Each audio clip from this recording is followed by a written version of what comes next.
Yesterday I had small problems with citing correctly and decided to take a break. But at least I remember how to make the reference list.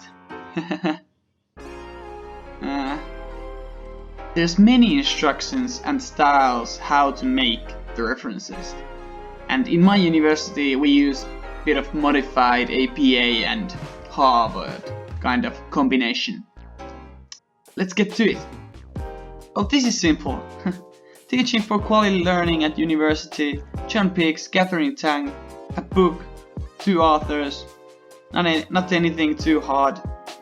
And there's this site book, which can help you. Well, this is definitely wrong.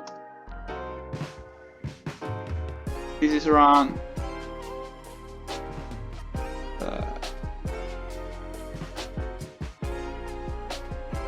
So we'll just do it the hard way.